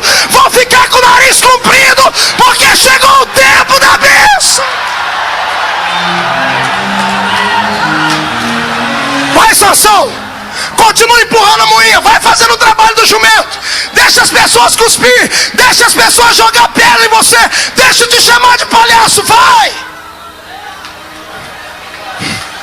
É só um dia mal, vai passar. Pastor Gilmar, amarraram a mão dele, os pés dele, cegaram os olhos dele, cortaram o cabelo dele, mas está para existir ainda uma algema que trave a alma de alguém.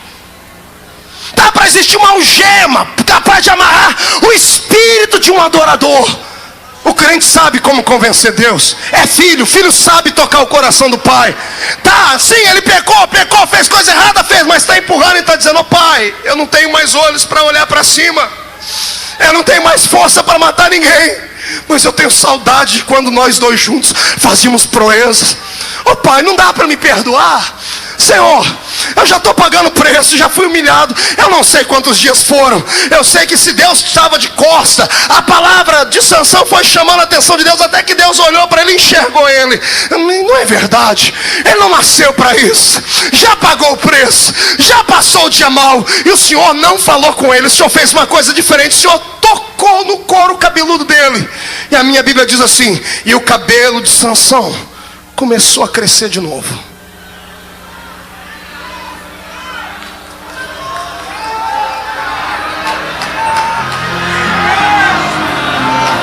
Prepara para receber uma palavra profética. Levante as mãos. Eu profetizo que nesta noite, onde você estiver me ouvindo, começa a nascer uma nova experiência entre você e Deus. Há um novo pacto em andamento. Eu profetizo que o seu cabelo volta a crescer hoje. Recebe em forma de profecia, porque aqueles que te olharam de cima para baixo, se quiserem te enxergar amanhã, vão ter que colocar binóculos nos olhos, porque você vai voar. Vai voar.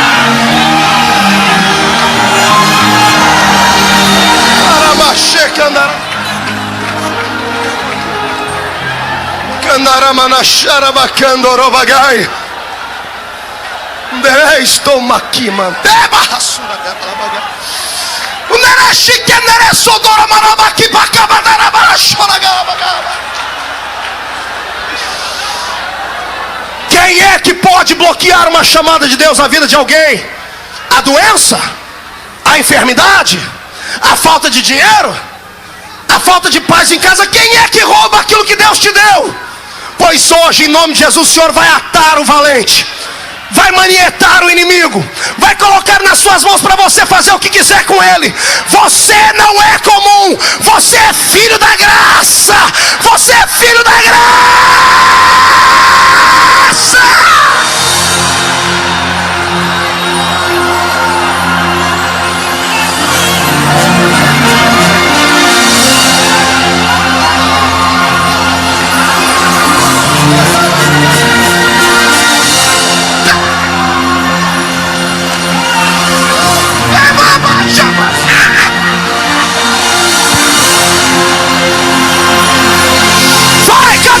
Que torce pelo sucesso, dê um pulo pra cima e glorifica.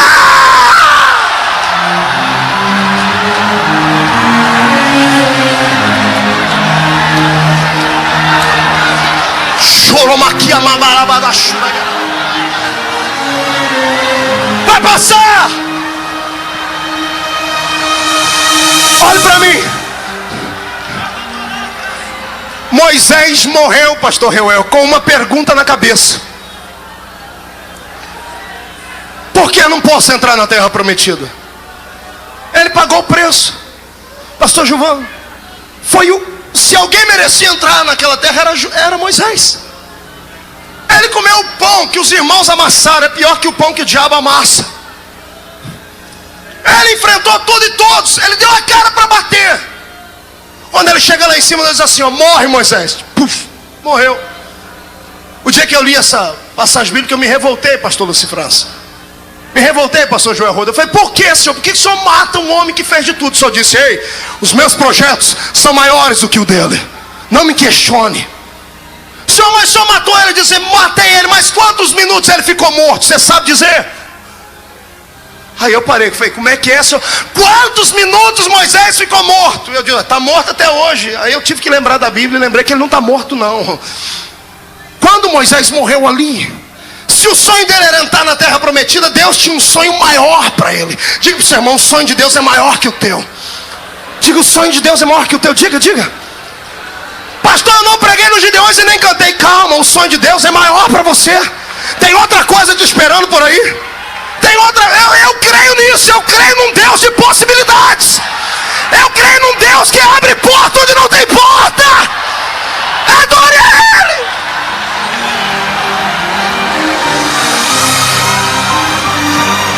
Quando o corpo de Moisés tomba na terra e o Senhor o sepulta, o espírito de Moisés não tomba. Moisés está terminando de fazer a pergunta, por quê? Ele abre o olho, ele já não está na terra mais. Está de frente do trono de Deus e o Senhor com os dois braços abraçados, com os dois braços escancarados, dizendo assim, bem-vindo Moisés. Mas Senhor, que terra é essa? Tu não queria ir na terra que mana leite e mel, rapaz? Esta aqui é a terra que mana leite e mel, para todo sempre, para toda a eternidade. Moisés, o que você queria ficar fazendo o que lá na terra? Ah, Senhor, eu queria ir lá para Campina, fazer uma cadeira de balanço, ficar curtindo as minhas doenças, ciática, osteoporose, artrite, artrose, reumatismo, catarata. Eu queria lá, ficar como um velhinho pescando. O Senhor diz, Moisés, eu tenho um rio da vida para você ver aqui em cima. Eu tenho uma casa, um palácio preparado para você. O meu sonho é maior que o teu. Ó, pastor, não me engana não, Moisés queria ir em Israel. Calma, o Senhor levou ele lá. Ele foi lá 2 dias depois. Pastor, que loucura é essa? Que a minha Bíblia diz que 1000 anos para o Senhor é como um dia, e um dia para o Senhor é como 1000 anos.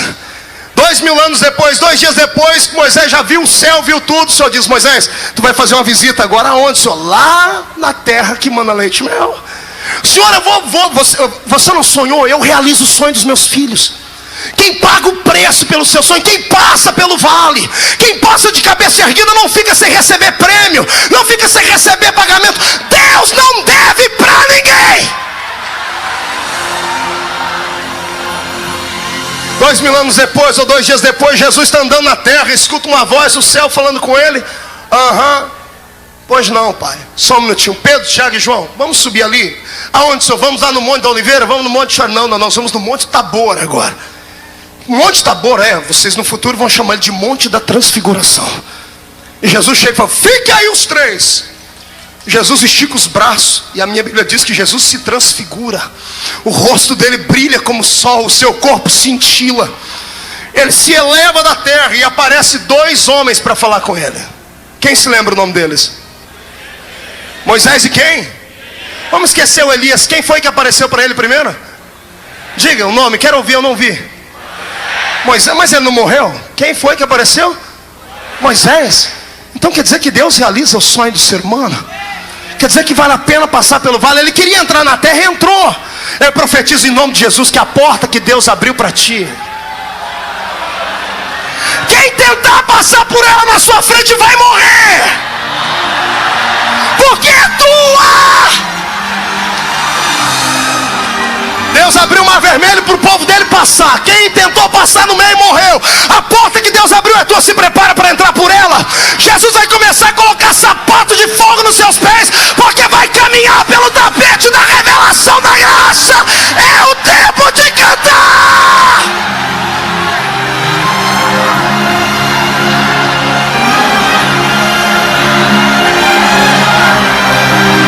Tirou bacana. Meu Deus do céu, eu não estou vendo homens nem mulheres, eu estou vendo brasas de fogo que estão incandescendo. Creia se quiser, eu estou vendo uma brasa de fogo gigantesca. Se prepara, Brasil, a caravana que vai sair daqui da noite vai sair para queimar.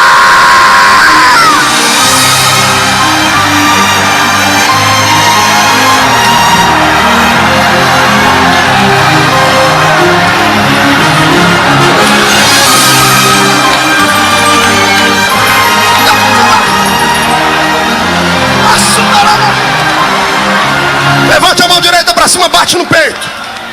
Bate no peito, não, estufa essa barriga murcha aí. Isso, estufa o peito. Olha para o seu irmão e diga assim: o problema é seu se não acreditar. A minha aprovação está acabando. E daqui a pouco eu não vou ter mais que correr atrás da bênção. Se a bênção quiser ser abençoada, ela é que vai ter que correr atrás de mim, porque passou.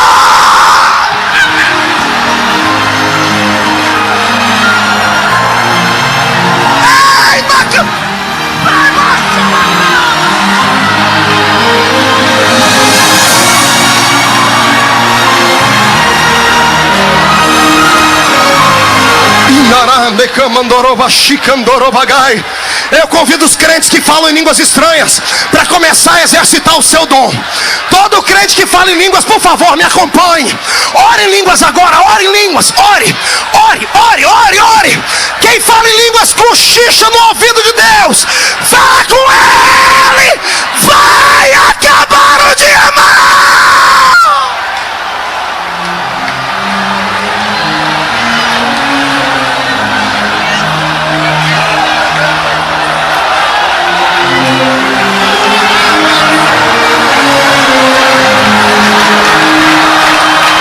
Esse rapaz de bigode e óculos, dê um passo à frente, por favor. Pare aqui, levante as duas mãos para cima. Pastor Gilmar, por favor, pegue na cintura dele, por trás, nos ossos dele. Isso, aperte as mãos sobre os ossos deles.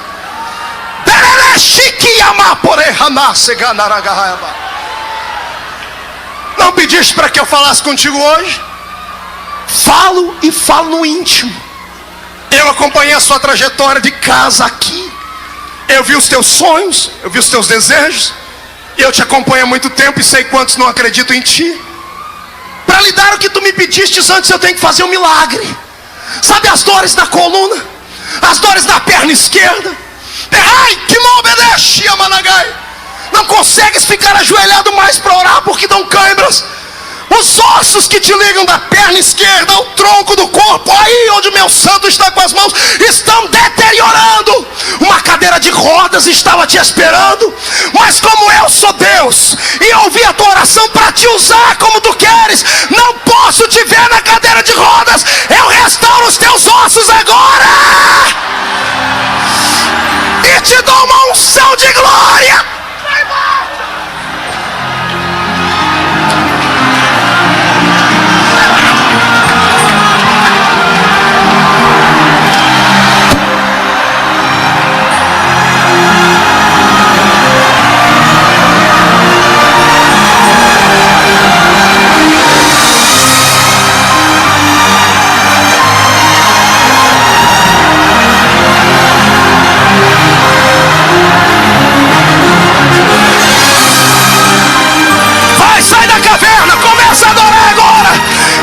Esse câncer de lado, a AIDS de lado, coloca a enfermidade de lado. Diga para ela: acabou o seu tempo, é tempo de adorar.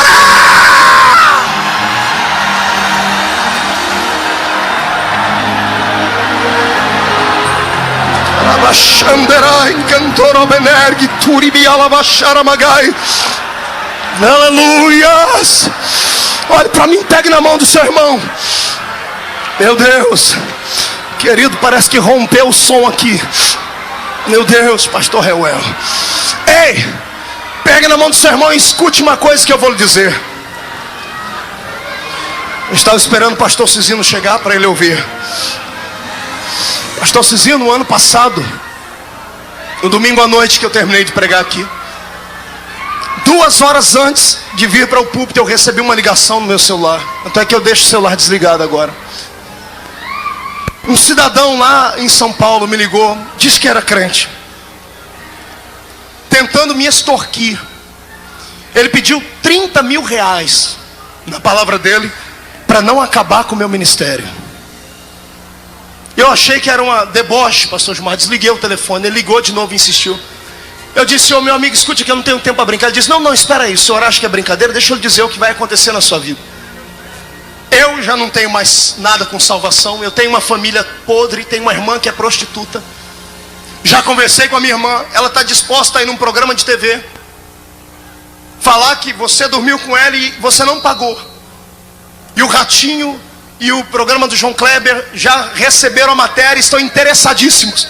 Pastor assembleiano dorme com a prostituta e não paga. E desligou o telefone dando uma gargalhada do inferno.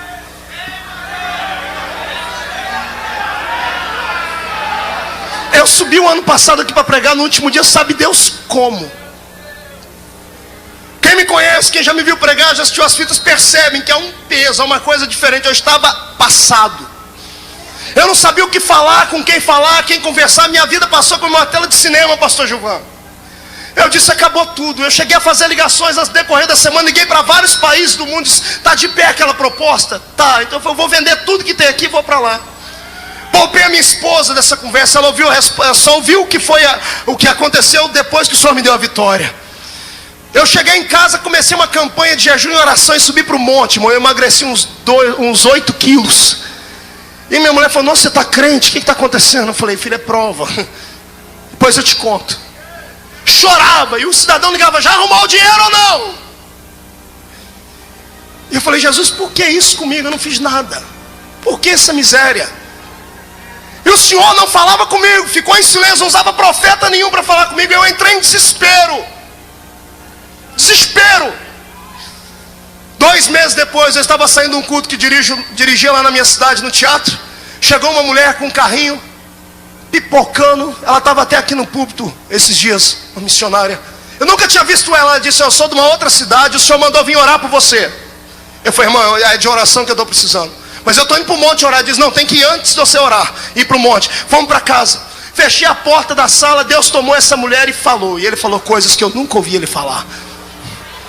E o Senhor disse assim para mim: eu mato, eu firo, eu tiro a vida de quem tentar destruir o castelo que eu fiz para ti. E o Senhor disse assim: e te explico por quê. Porque eu investi muito. Eu investi em você, e o diabo não vai roubar. Entro eu com providência hoje. Eu me joguei no chão, eu gritava. Minha mulher falou: o que está acontecendo? Eu falei assim: depois que a gente vier do monte eu te conto. Fomos para o monte. Quando foi 2h30, 3 horas da manhã, orando, o telefone do celular tocou no monte. Eu saí para um canto orar. Quando eu vi, era o infeliz. Falei: Jesus, tu prometeste a vitória. Quando eu falei alô, do outro lado eu escutei um grito assim: me perdoa!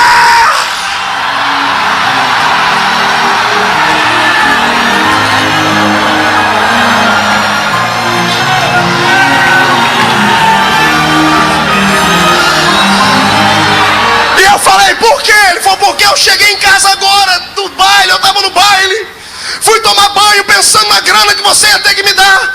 Quando eu passei a mão no cabelo com shampoo e tirei a mão, estava todos os meus cabelos na mão, eu fiquei careca. O Senhor falou que vai me matar, me perdoa!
Surigai. Olhe para mim, você não é comum. Você não é comum. Se você sondasse do que tu és feito, tu verias que não és comum. Há uma unção sobre a tua existência. Ungido do Senhor não são só aqueles que estão aqui. Tem muitos ungidos do Senhor aí. Tem gente que ainda não encontrou o seu ministério, mas vai achar. As pedradas, as chicotadas. Quem se levantou contra ti, ou pede perdão ou vai beijar a lona.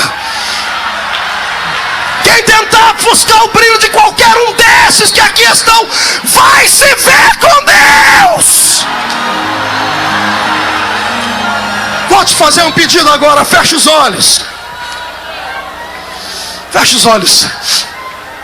Oh meu Deus, pastor Suzino, obrigado por essa oportunidade, meu pai. Pega no braço do teu irmão, no braço dele.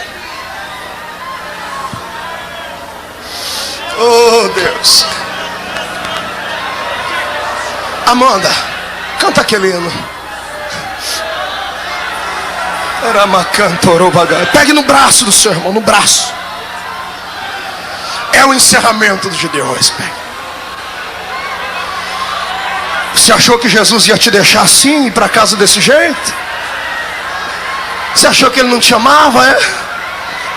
Recebe um beijo do Senhor aí. Sinta o vento das asas dele que te cobrem agora.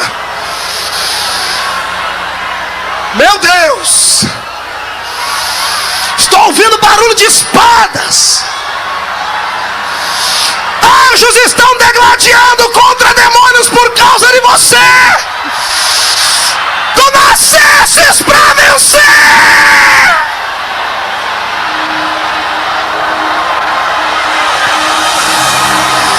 Pegue no braço do seu companheiro.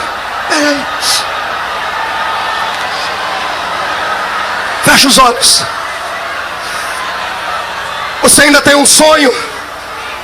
Feche os olhos. Você ainda tem um sonho?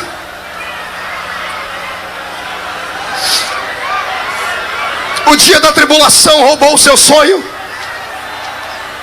O dia da aprovação te fez ficar longe dele. Vai voltar agora. Se já estiver pronto, pode soltar o playback dela. Feche os olhos. Pegue no braço do seu irmão. Meu Deus. Feche seus olhos. Cainon está por aí? Cainon está por aí?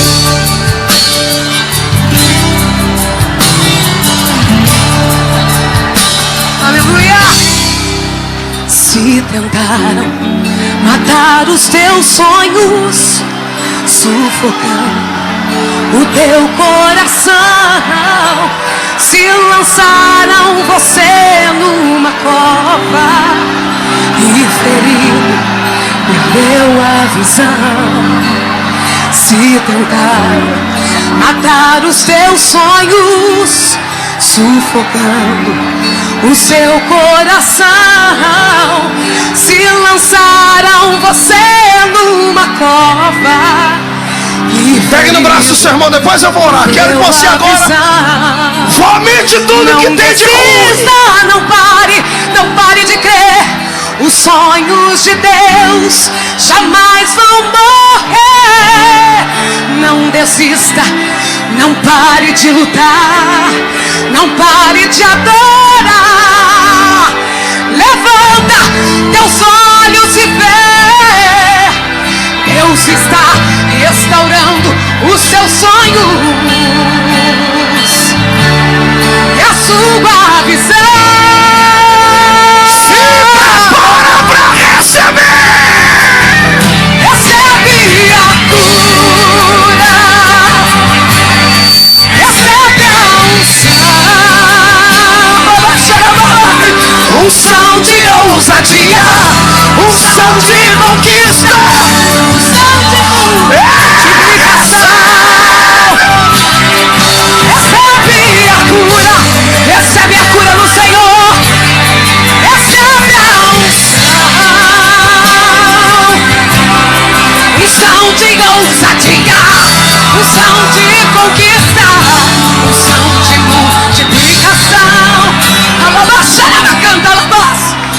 e tentar Uregenexia, matar os seus mandarabasurigai. sonhos. Pega no braço do irmão, não solta, pega aí. O teu coração, irmão, se lançaram você numa cova E ferido, perdeu a visão.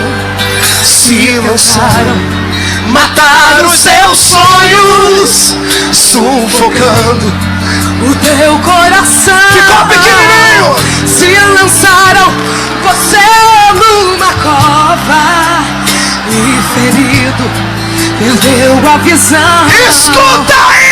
Não desista, não pare de crer. Os sonhos de Deus jamais vão morrer. Não pare de lutar. Eu quero ouvir. Levanta teus olhos e possa ver, meu irmão. Deus está restaurando os seus sonhos. E o que mais? E a tua visão. Abre os olhos da fé e veja. Recebe a cura. Recebe a unção. Unção de ousadia, unção de conquista, unção de multiplicação. Recebe, recebe, recebe. Recebe a cura, recebe a unção. Unção de ousadia, unção de conquista, unção de multiplicação.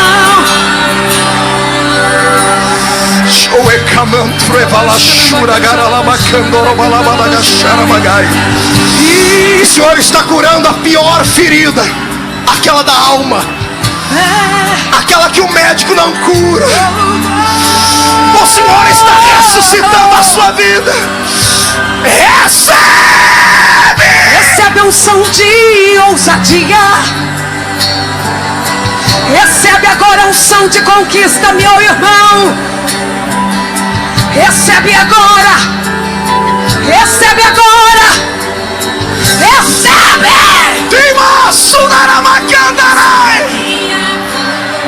Recebe a cura. Recebe a unção. Adora o Senhor. Unção de ousadia. Unção de multiplicação. Ele está te entregando. Recebe a cura. Recebe, recebe, recebe, recebe. Unção de ousadia, unção de conquista, unção de multiplicação. Meu Deus, meu Deus, feche seus olhos. Solte a mão do seu irmão devagarinho, de olhos fechados. Temos que seguir um método. Feche os olhos, solte a mão do seu irmão e levante elas para cima. Valquíria, cadê você, Valquíria? Vem cá. Levante as duas mãos para cima. Escolhe um irmão e fica cara a cara com ele, mas não toca nele ainda. Levante as suas mãos sobre a vida dele, não toque nele ainda.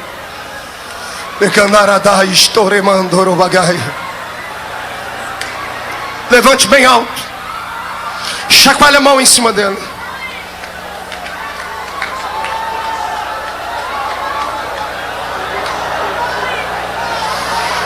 Chacoalhe a mão sobre ele, chacoalhe, não pare.